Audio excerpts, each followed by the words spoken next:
Hello, welcome back to my channel. আশা করি তোমরা সবাই ভালো আছো আর আমিও খুব ভালো আছি। তো সবাইকে জানাই শুভ সন্ধ্যা। তো সন্ধ্যা দেওয়া হয়ে গেছে আমার, আমি চলে এসেছি একটু রান্নাঘরে। আজকের রাতের ডিনারে আছে ঘুগনি, তো সেটাই বানাবো আর তোমাদের সাথে শেয়ার করব। তো চলো ভিডিওটা স্ক্রিপ্ট না করে প্রথম থেকে শেষ অবধি দেখতে থাকো। তো ফার্স্টেই ভেজিয়ে রাখা কড়াইগুলোকে দিয়ে দিচ্ছি প্রেশারে দিয়ে 3-4টে সিটি মেরে নেব, যাতে কড়াইগুলো খুব সিদ্ধ না হয়ে যায়।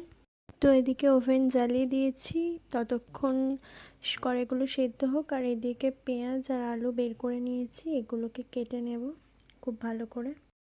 এদিকে আমার আলুগুলো কেটে নেওয়া হয়ে গেছে। আলু, পেঁয়াজ, টমেটো সব কটাই কেটে নিয়েছি। আর এদিকে কড়াইটা বসিয়ে দিয়েছি, ওভেনটা জেলে কড়াইটা গরম হয়ে গেলে এতে তেল দিয়ে দেব। এদিকে তেলটা গরম হয়ে গেলে তার মধ্যে দিয়ে দেব তেজপাতা, শুকনো লঙ্কা।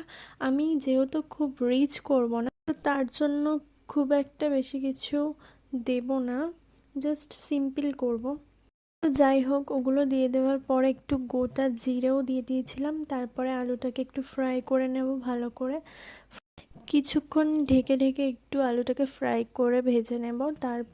আর এদিকে আমি দেখছিলাম যে ঘুগনির মটরগুলো ঠিকঠাক সিদ্ধ হয়েছে কি, মানে বেশি সিদ্ধ হয়ে গেলেও সেটাও এক ঝামেলার ব্যাপার আছে, আবার খুব বেশি সিদ্ধ না হলেও সেটাও একটা ঝামেলার ব্যাপার আছে। তো ওই জন্যই আমি দেখছিলাম হাত দিয়ে দিয়ে। আর এদিকে হলুদ গুঁড়ো একটু দিয়ে দিলাম যাতে আলুটা সাদা না হয়ে থাকে। এবারে মশলাটা কষিয়ে নেব, তাই জন্য দিয়ে দিয়েছি পেঁয়াজ কুচি, টমেটো কুচি, আর এর মধ্যে দিয়ে দেব একটু আদা রসুন পেস্ট দেয়া হয়ে গেছে। তো এরপর মশলাটাকে ভালো করে কষিয়ে নেব। কষিয়ে নেওয়ার পরে আলুটা আর ঘুগনির মটরগুলো তুলে দেব। তারপরে একটু জল দিয়ে দিয়েছি, এবার সিদ্ধ করতে দিয়ে দেব। তারপরেই তৈরি হয়ে যাবে গরম গরম ঘুগনি। তো আমি যেভাবে ঘুগনি করি সেটা আমি তোমাদের সাথে শেয়ার করলাম। তো চলো, ভিডিওটা ভালো লাগলে অবশ্যই লাইক, কমেন্ট, শেয়ার করে দিও। টাটা।